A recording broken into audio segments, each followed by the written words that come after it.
دا د کوزدر تحصیلات دینزي جنګو ټانک په شمول یو شمیر نورو کلو ته تللی اسبن په خوړ جوړ پل دی چې د تیرو بارانونو په نتیجه کې خوړ سیلابي اوبو یو طرف ته کوټۍ کېنولي غورځېدو ته قابو کړی ګاډو تګ دپاره استعمال قابل پاتې نه دی او د سیمې ولس ورسره د ستړي سره مخ شوی دی. دا د کلي خلک ټول غریب خلک دی، اتیا سل کوره کلی دی، بلکې ماشومانان دي، سکول ته څوک نشي تللی، دا زنانه دي، زنانه غریبانان هم پیدل نشي تللی، ټول بیماري دغی او دا خوړ اوس راغلی دی، دا کوټۍ یې کېنولې ده، دا پل ناست دی، موږ ته ډېر غټ ضرورت دی اوس د دې پل او متعلقه خلکو ته زموږ دا درخواست دی چې یاره فوراً تاسو په دې باندې کار شروع کړئ ځکه چې دا ډېر ایمرجنسي پل دی او ډېر غټ تکلیف دی ځکه د دې نه اخوا درې څلور کلي اخوا دي، خونانو بابا دی، کمال خان دی او خونګی دی، تیفل دی، دا ټول خلک لکه دا امدورب ته په دې لار باندې دی. نو تاسو مهرباني وکړئ مخې ته زموږ دا خبره ورسئ که زموږ دا خبره څوک واوري او دې خلکو ته دا تکلیفات ختم شي.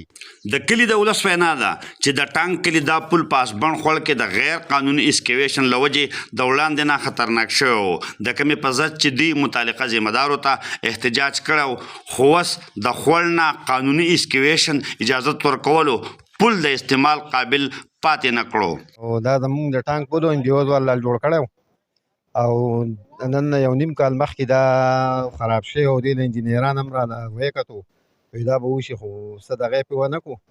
بیا متعلقه یې راغی دا خوړ یې په لیز ورکړو، مونږ ورته وایي چې دا خوړ تاسو په لیز ورکوئ دا مخکې چې کنده شي دا پل غورځېږي، هغوی په دې باندې اړو وخت ښکار ونه ړقول او دغه دی دا باقاعده دغه به راتله ټیکهداران به راتله او خوړ به یې کار کوو، د دغې د وجې دا خوړ چې دی نو جوور شو، د جوروالي د لاسه لاندې کنده جوړه شوه، دا پل لا وغورځېدو. د متعلقه واکدارانو نه د یو ټول نه دا اپیل کوو چې موږ د دې پل له لاندې لکه د دې چې کومه علاقه ډېره علاقه دغه له متاثره ده موږ د دې دغه وکړي بندوبست وکړي او دا را جوړ کړي، دې نه ډېرو خلکو ته تکلیف دی، تقریبا 15 کلي د دې نه دغه دي متاثره دي. ما د دې اطلاع کړې وه او هغې ما ته وایي چې که به دې کې څه دغه راغی نو د دې مونږ ذمهوار یو او ما ورته وایي چې لکه د دې نه دا سامان دا مال مه اوچته وایي او دا پل رارته وایي، په هغې کې میاشت یا یوه نیمه تېره ده او پل واپس دا دی کېناستو، خو ګناه دې ایسي ته ده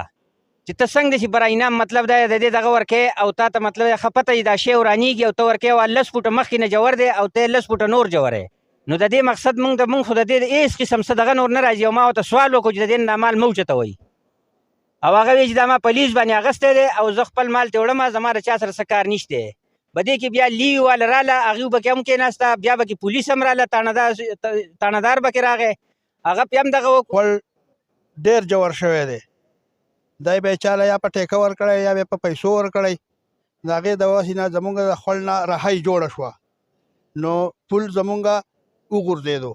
د جنګو ټانک کلي په شمول یو درجن نورو کلو ته تلي دې پل د متاثره کېدو وجه د خوړ نه قانوني یا غیر قانوني اسکیویشن اجازت ورکول دي چې ذمهداري هر څوک دی سزا او د متاثره پل تکلیف ولس ته جوړ شوی جوړول پکار دي. محمد اسرار، خیبر نیوز، ټانک کوزدر.